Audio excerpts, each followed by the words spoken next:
Hello everybody and welcome back to Finn's Crafting Corner with another video. This time we are looking at magnetizing contemptor.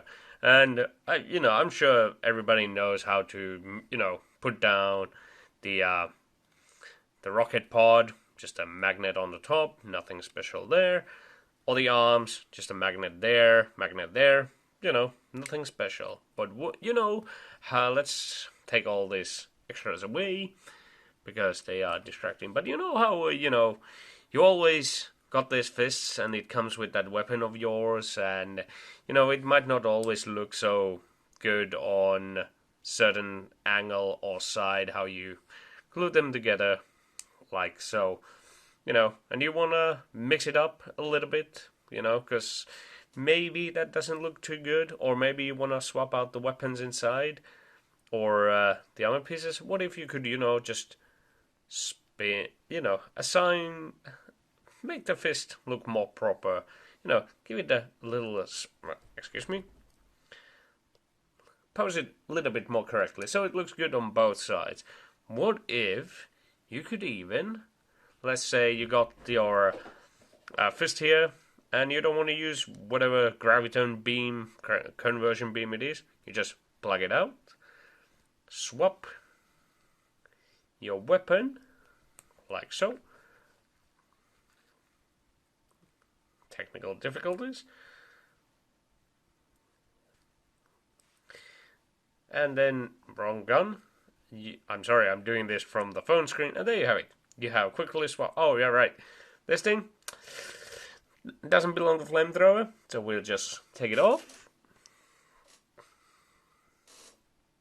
Get the flamer piece and slap it right in there, and you're good. Quickly being able to swap the weapons, and now you have a posable, rotatable chain fist with a flamethrower on it. So, how does this magic happen? Well, to simply put, instead of gluing this piece together, you just put two magnets on each side. Two to make sure it holds together. And this one, initially I was planning on putting a magnet here until I realized, you know what, this is just enough. And then for this one, all you need to do is just slap two magnets on this. However, if you want the posability that I just showed you, this, having more magnets around this, are just opposite of each other, allows you to do the whole rotating thing.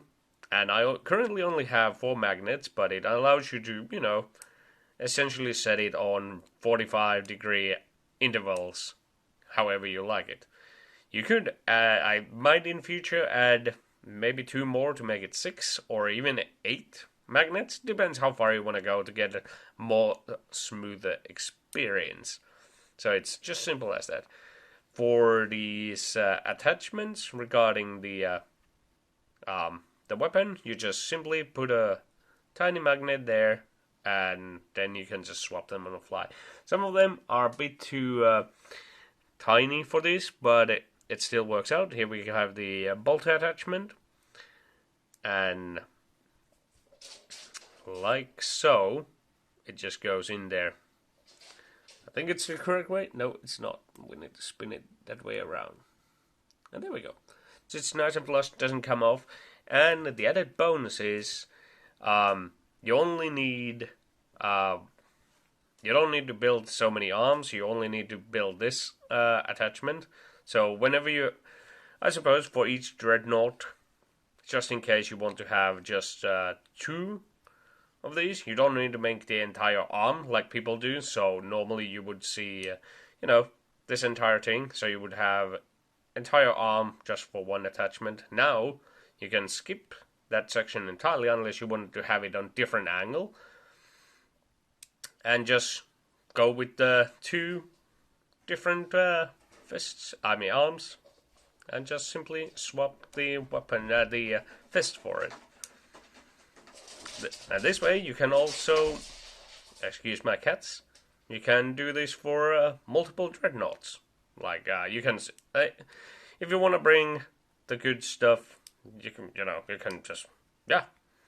So that's just what I wanted to show you, a quick video how I make my magnetization, because I love this kind of posability with my miniatures, especially the special ones.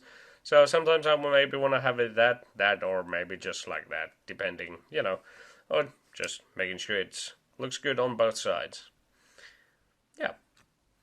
Now I'm gonna move on to drill these barrels like I have done for this thing, and hopefully you guys enjoyed that simple little trick.